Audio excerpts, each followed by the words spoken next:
Nous allons étudier l'habillage des images dans InDesign. Pour cela, nous allons ouvrir un document situé dans le dossier Les images. Nous allons choisir Gestion des images 6. Voilà notre document. Nous allons nous positionner sur la page 7 de notre document, comme ceci. Nous allons sélectionner l'image qui est ici. Cette image n'est pas une image détourée. Nous voulons que cette image chasse le texte qui est ici, sous-jacent, afin que ce texte puisse se caler juste en dessous de l'image. Pour cela, nous allons rechercher une palette dans le menu Fenêtre. Nous allons choisir la palette Habillage de texte. Voilà notre palette. Nous avons ici donc plusieurs boutons qui sont disponibles. Par défaut, nous sommes sur le premier bouton, c'est-à-dire que nous n'avons pas d'habillage. Nous allons cliquer sur le second bouton, celui-ci. Nous constatons qu'automatiquement, donc, l'image chasse le texte. Nous avons ici rajouté une réserve en dessous de notre image de 3 mm. Voilà donc comment nous pouvons habiller une image non détourée. Nous allons à présent sélectionner une deuxième image ici. Nous allons zoomer sur cette image. Notre objectif est d'habiller le texte non pas en fonction du bloc, mais en fonction de son contenu, de l'image, que le texte tourne autour de cette image. Cette image est une image qui a été détourée.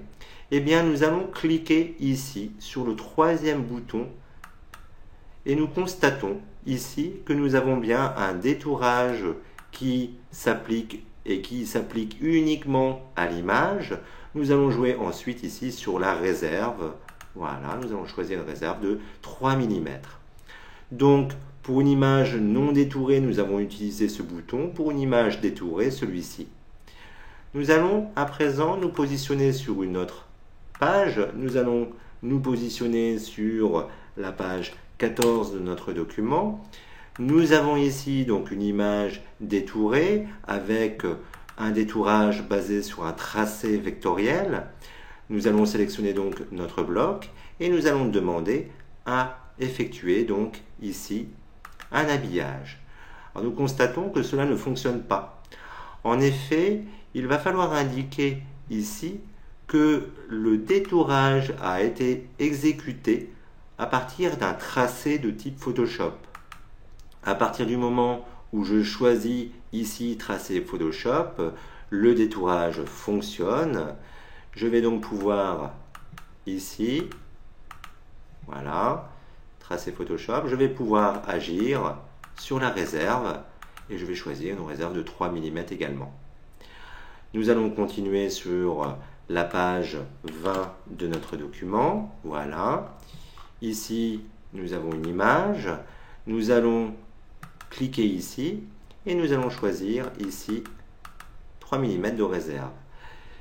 Nous allons à présent sur une image qui a été détourée, non pas avec un tracé, mais nous allons récupérer la couche alpha qui a permis le détourage de cette image. Et bien comme tout à l'heure, nous allons choisir à nouveau le bouton qui est ici et le type de détourage est une couche alpha. Voilà, nous allons choisir une réserve également de 3 mm. Continuons notre document, nous allons nous positionner à présent sur les pages qui sont ici. Alors ici, nous désirons chasser le texte en dessous. Si nous cliquons ici, je sélectionne donc mon image, voilà, je clique ici. Bien évidemment, mon détourage fonctionne, mais je n'ai pas forcément envie de conserver du texte à gauche et à droite de mon image. Je vais donc demander ici de chasser le texte au-dessus ou en dessous.